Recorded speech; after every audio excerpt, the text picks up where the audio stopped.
What's up, everybody? Welcome to this NFL Week 5 edition of the Cherry Pickers. I'm your host, Gary Altizer. I'm here flying solo again to bring you some NFL picks against the spread, some player props, and some teasers. This is a big week because this is the first week of the system picks.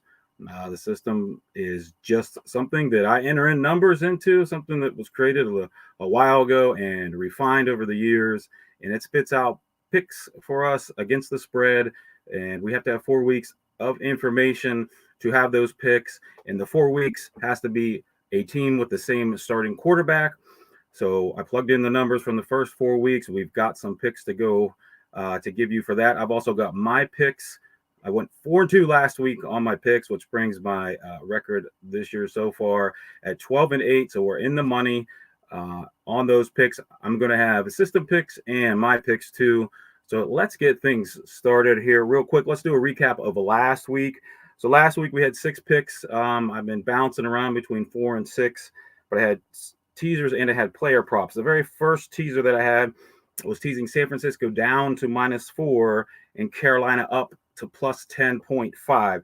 That cashed. The 49ers took care of business against the Patriots there. Wasn't really ever in jeopardy, and the -4 was an easy one.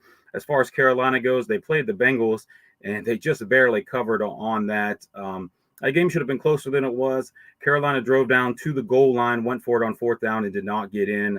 But it didn't matter for us. We were at plus 10.5. They lost by 10. That ticket cashed. The second teaser we had were the Chiefs -1.5, which cashed easy. They won by a touchdown. But the other side of that was the Bills team that I thought had been playing as one of the best teams in the NFL up to that point last week. They were getting 2.5. I said, why not tease that up to plus 8.5? They're getting over a touchdown. They had not lost a game by more than a touchdown in like 3 seasons. Well, guess what? They got their butts whooped by Baltimore on national TV by much more than 8.5 points. So we took an L there, unfortunately. I did have one against the spread pick, and it was the Rams +3. They just they couldn't get things done. That game was closer than it should have been. It wasn't as close as it should have been. It should have been closer. They missed a field goal. If they had made that very makeable field goal, it's like a 40-something yard field goal against the Bears, they would have pushed for us, and it would have been a 4-1-1 week. But their kicker missed. I believe he's a rookie. And Matt Stafford, when he doesn't have Cooper Kupp or Puka Nacua, he struggles. And they just couldn't get anything going. The Bears have a decent defense. They ended up winning the game by more than the 3 points that we had. So we took a loss there. But our next 3 picks were all player prop picks, and all 3 of them cashed. We went with first Jordan Mason, 49ers running back at over 18.5 carries. I went over some things with you guys about how Kyle Shanahan coaches. Kyle Shanahan does not like to take out his starters. And in a game where you're favored and you've got a guy who doesn't want to take his running back out, Jordan Mason had only had 1 game where he went under that 18, or excuse me, he had 0 games that went under that 18.5 carry mark, and only 1 game that was close, and that was 19 carries in 1 game. He went way over the mark in that game against New England. So that cashed easy. It was a -117. Justin Watson over 14 total yards. Justin Watson for the Chiefs did that. He didn't have a crazy good game, but he had plenty to get over that 14 total rushing and receiving yards. So that cashed also at -117. And then the last one was Hunter Henry, tight end for the New England Patriots. I went with under 2.5 receptions. Why? Well, I felt good about that because he was going up against the 49ers, and the 49ers have the best linebacker in the game in Fred Warner, and that who was going to be covering Hunter Henry. Warner had a crazy game. He had a pick 6, I believe, and he had some other really good plays, and he ended up getting hurt. I didn't think he played the whole second half, but thankfully Hunter Henry went under that, and that one was plus 121. Really quick, remember, if it's a plus number, if you bet $100, you win that number in profit. So at plus 121, if we bet $100, we got back $221. The other 2 player prop bets were -117. What does that mean? You have to bet $117 to win $100 profit, or $217 back. And then on the teasers, try as best as you can to get -120 odds.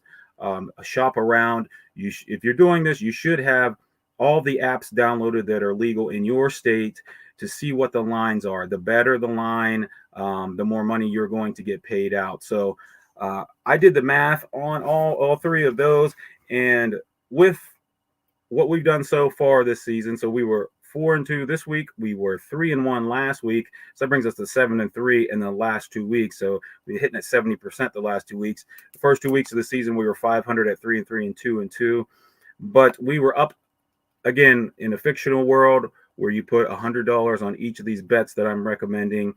We were up about $95 profit, and then with this week's 4-2 week, we were up another $165.27. So for the season, theoretically speaking, we should be up about $260 in our back pocket. These are just my picks. Again, this is just me going on my gut feeling, just trying to read the narratives, read the stats, see what the best matchups are. So there'll be good weeks. There'll be bad weeks. Right now, we've got 2 good weeks in a row. I hope it stays that way. So let's get to this week. We're going to start off with the system picks. I already explained what the system is. Let's just get right into it. We'll start with the Cleveland and Pittsburgh games. The first game is the Pittsburgh Steelers are -2.5 point favorites versus the Dallas Cowboys. This is a night game, the night game tonight. The system likes Pittsburgh -2.5, and so do I. I think Pittsburgh matches up well here with the Cowboys. Pittsburgh's offensive line is going to be the superior of the two units. As far as the matchups go, they should be able to overpower this Dallas Cowboy defensive line. Their matchup is just really the positives that they have in the running game. Should be able to play a Pittsburgh game as far as in the trenches go. The only thing that Dallas really has, they've got a couple of good matchups. CD Lamb, he's going to probably be open most of the game. So if Prescott can be kept clean, he's probably going to go to Lamb or to Ferguson, their tight end. Tight end's got a pretty good matchup too. The Pittsburgh linebackers don't match up well against him, and it doesn't matter who CD Lamb is going up against. That Pittsburgh secondary, they've got Fitzpatrick and some other decent guys back there, but CD Lamb is an elite receiver. So you're probably going to see a lot of focus on Lamb because they're not going to get the running. There's no way this running game is going to do much of anything, and I think TJ Watt is probably going to have another great game. If Pittsburgh can play Pittsburgh ball and do what they do, where they control the clock, they keep the other team off the field, and when that team's on the field, you just rely on that pass rush to get through. Dallas doesn't have a running game to start with, and then you're going up against this Steeler front that has just been wrecking people. I think this is a great matchup for Pittsburgh. It's in Pittsburgh. And remember, these guys have played in 3 Super Bowls. Pittsburgh has 2 Super Bowl wins over Dallas. Dallas has 1 over Pittsburgh. And this all-time matchup, they played 33 games. Dallas leads the all-time series 17-16 is the stat that I read. Dallas is the #1 most popular team in the NFL and probably the most popular sports team in the U.S. Pittsburgh is one of the most popular teams in the NFL. So this is going to have a ton of eyes on it. I can guarantee you that Pittsburgh wants to show out. Pittsburgh's a small market in the United States, but they have a huge following. Why? Because, in the 70s, obviously, Pittsburgh was the best team in the NFL. So people in the 70s who got into the NFL, they saw Pittsburgh on TV all the time. They became fans. And then what did they do? They raised their kids to become fans. And then now what is the millennials and the Gen X's who have raised kids? What are they doing? They've raised them to be Pittsburgh fans. Ton of Pittsburgh fans out there. Dallas is always, they've been good for years and years. They were good in the 70s as well. They were good in the 60s. They were good in the 90s. There's a whole lot of moms and dads who grew up watching them and have been raising their kids to be Dallas fans as well. This is going to probably be one of the highest rated regular season games of the year. I would imagine Pittsburgh wants to come out and play Pittsburgh football. This Dallas team they're not really built to match up with Pittsburgh as far as their offensive front goes. And I just keep going back to that because if you can't run the ball and you're going to give up pressure, Prescott's going to have a crazy good game. Again, Pittsburgh doesn't come back well. They're not built to score a lot of points, and they're not built to score fast, but I still think that they can control the game. Best odds I found were minus 118 on FanDuel. So again, minus 118, that's the first pick that the system likes. The second game we're going to go to here is this Cleveland game versus the Washington Commanders. The system likes Washington -3. I personally don't feel as confident about that game. Why don't I feel as confident? Well, because Cleveland's defensive line is probably going to give Washington's offensive line fits. And Myles Garrett is probably going to just wreak havoc on that offensive front. Now, Jaden Daniels, he is playing out of his absolute mind. I mean, he's got a couple games strung together here where it's just like he's absolutely unconscious. Whether that's who he really is or whether that's just a couple of games where everything clicked and worked perfect, I don't know. The system does like Washington -3. I am cautious to that for a couple of reasons. One, Washington's 3-1 and their plus minus on the year is only 19 points. So they're not blowing anybody out. And Washington hasn't punted the ball since week 2. The last 2 weeks, they haven't punted. They've only punted 4 times on the year. So they're going for a lot of fourth downs and making them. So that's great when you make it. But when you don't, what do? You give the other team a short field. Cleveland is, they're not playing great football. They're playing better. Watson's playing a little bit better. Njoku, I heard, is playing today. Their offensive line has had some injuries, has had some problems, but this Washington defense isn't, it's okay. It's not anything. It's not Baltimore. It's not Pittsburgh. So I don't know. This matchup was one that I'm going to put money on because the system tells me to, but if I was just going on gut feeling, I wouldn't do it, but take with the information what you will. I would not be surprised to see Cleveland come away with a win here, but Washington by the numbers does have the advantage. The next game here, I think we've got 7 games here for the system. The next game here is the Buffalo Bills getting 1.5 points at Houston. Man, that game last week, the Bills, I don't know. That is not the same team that we saw play the Jags the week before, where the Jags looked like they should not have even been on the same field as Buffalo. They got beat up on a national stage. It was the first half. Baltimore had the lead. Buffalo was driving.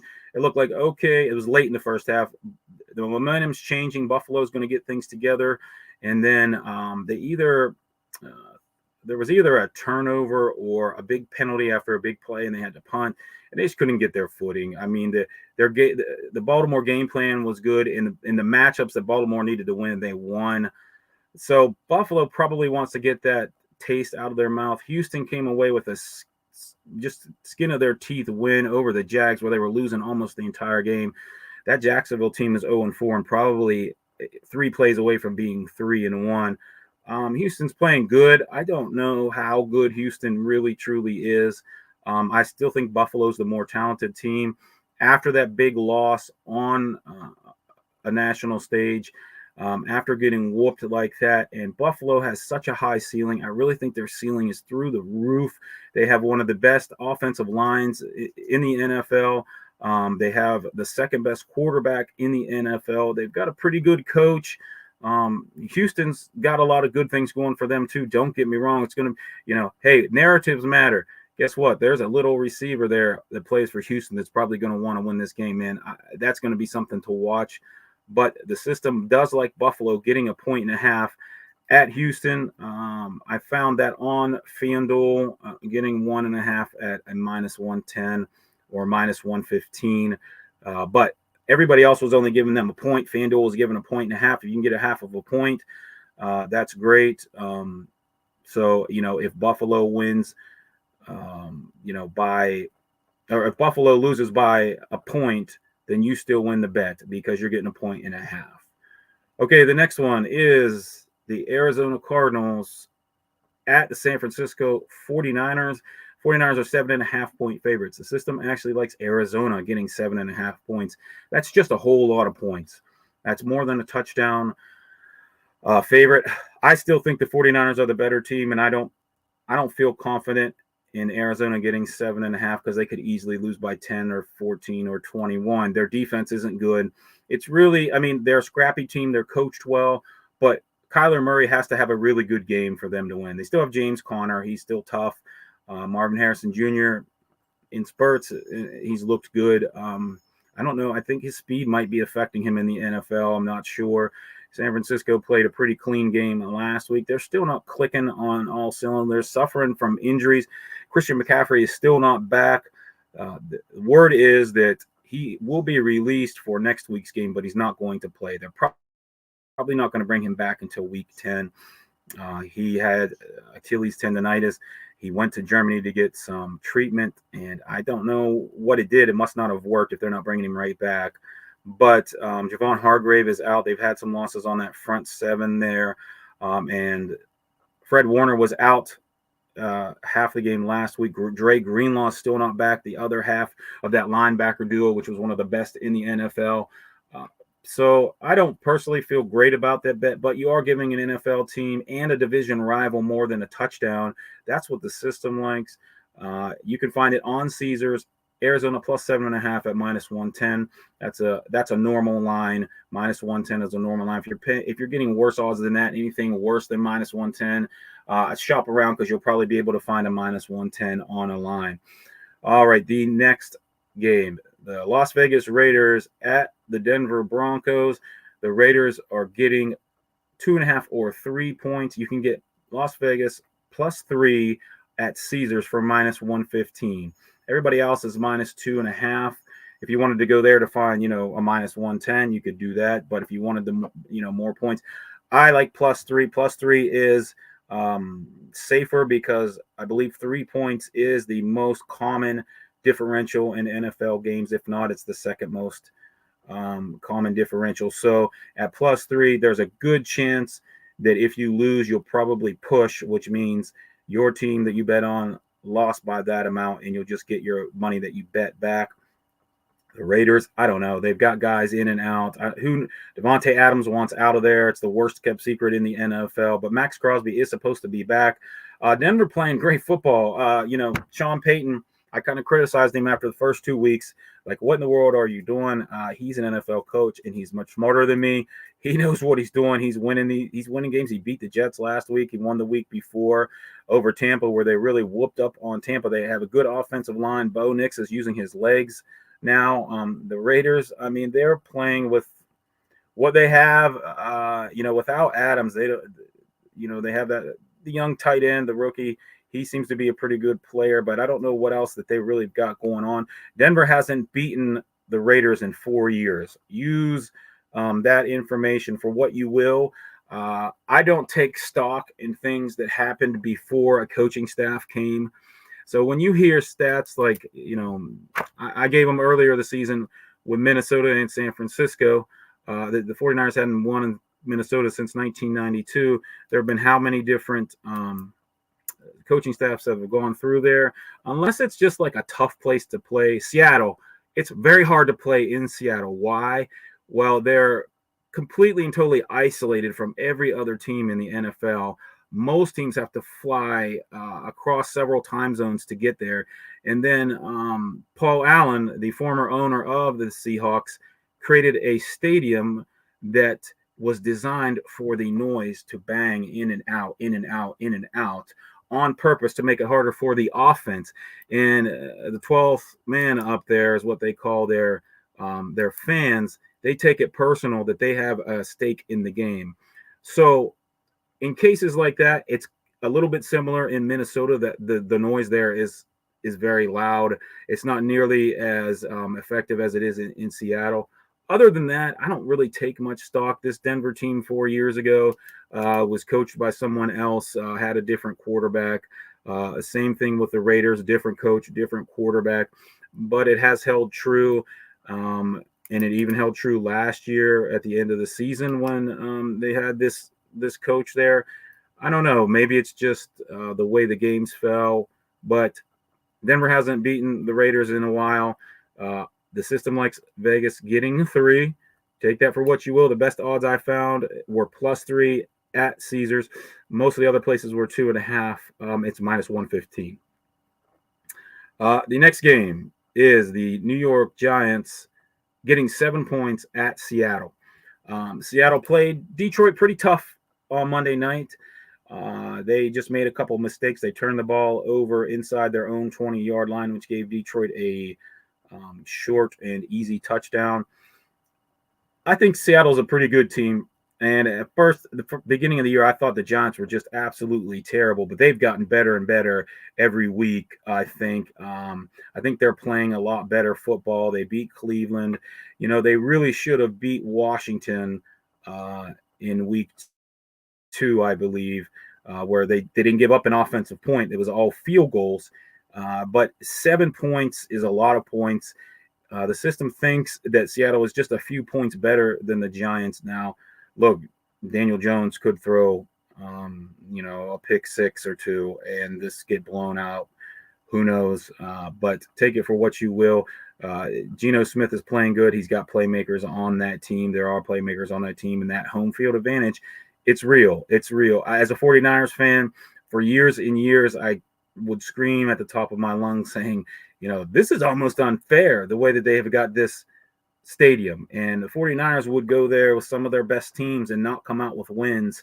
Or the 49ers, when they were playing with Jim Harbaugh, where they're like the only team that could ever go up there and sneak a win out every once in a while Russell Wilson, Pete Carroll, and that ridiculous defense that they had. So it's going to be a tough environment for the Giants. But Seattle is playing on a short week, and the Giants aren't as bad as they seem, if you ask me. So the system likes the Giants +7. And the last game here that the system has before we get to my picks is the New Orleans Saints getting 5.5 points at Kansas City. The Chiefs, they're winning games. They probably should. They're very close to being 2-2 right now. They're 4-0. They've got some flags that have helped them out. Some things have bounced their way, which seems to always happen to Kansas City. But they've got their playmakers out. Rashee Rice is out. Clyde Edwards-Helaire, I believe, is still out. The team still finds ways to win. They just do what they have to do. Pat Mahomes does what he does. He's thrown interceptions this year. He's thrown some really bad passes that aren't typical of him. But you know what? They started out last year rough. They didn't look like the same team that we knew. And then guess what? When the playoffs came, guess what they did? They took care of business and they won. So it's tough to say, but New Orleans is one of the better teams in the NFL this year. They lost to Atlanta last week on some flukes. They gave up a special teams touchdown, and I think they gave up a defensive touchdown too. You never see that happen. And they only lost by 3 points. There was a muff punt that was picked up and returned into the end zone. I think New Orleans is better than their 2-2 record. Getting 5.5 points on a national stage, I'm sure New Orleans wants to show everyone, hey, we're for real, and we want to be taken serious. The system likes these two teams, and the system actually thinks New Orleans is the better team. So that wraps up the system picks. Let me go over them here real quick. Pittsburgh -2.5, Washington -3, Buffalo +1.5, Arizona +7.5, the Raiders +3, the Giants +7, and New Orleans +5.5. Just a reminder, we needed 4 weeks of information to get the system picks in, and in theory, this is the probably the shakiest week, the least amount of confidence that I personally have in these numbers because there's only 4 weeks of information. So if you've had 4 of the worst teams in the NFL on your schedule or 4 of the best teams on your schedule, your numbers aren't going to be as accurate as they will be, let's say, in 4 more weeks when you've got almost a half of season of an NFL schedule in your back pocket there. So take that information for what you will. All right, I'm going to move on to my player prop picks and my teaser picks. But before I do, please remember 1-800-GAMBLER. 1-800-GAMBLER is there for you to provide you with the resources and information you need if you feel like you have a problem. Okay, heading off to my picks here. I went through some of these player props, went back and forth on a bunch of them. I believe that we've had a 49ers player prop cash every week. I think we're 4-0 with the 49ers props. So I'm going to stick with it, and I'm going to start with my first one. Again, I'm going back to the well on this. Jordan Mason over 18.5 carries. He has had more than 18.5 carries every single game this season. It's at a minus 121, and that's a consensus line there. So you should be able to go to most of the apps on your phone, look for Jordan Mason carries. Look, it should be right around 18 and a half. It should be right around minus 121. That's the bet I'm recommending. They're playing a Cardinals team whose defense is not very good, and their defensive front is not good at all. As far as the matchup goes, the 49ers are rated to have the number one rushing matchup as far as offensive lines versus defensive lines go. If that's the case, the 49ers are going to pound the ball. 49ers are going to control the clock. And guess what? Like I said last week, Kyle Shanahan does not rotate guys in. His starters see almost every play or every play if they can. If that's the case and the 49ers win this game and they get up, he should have no problem going over that number. The only thing that would make this not work out, 49ers give up a special teams touchdown. The 49ers give up a defensive touchdown. Kyler Murray is playing great football, and Arizona gets up and San Francisco has to start throwing. That's about the only way I see that happening. And the 49ers are the better team here. Minus 121. I'm going to keep riding this one probably. If these books aren't going to change this line at 18 and a half rushing attempts, which makes no sense to me because he's gone over that every time. Most of these lines, if you go and look at what the player has done this season, whether it's receptions, yards, carries, they usually will just add them up, average them out, and whatever the average is, they'll usually put the over-under at that. Why they're going with 18 and a half, I don't know. I'm going to keep trying to make money on it. The second one I have here, and the next two that I have for the player prop picks are from the Pittsburgh Steelers game. The first one is Justin Fields under 26 and a half attempts.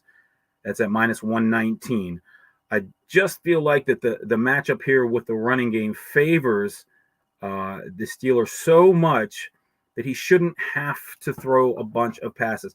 Now, he's went over 26 and a half twice, and it's been the last 2 weeks.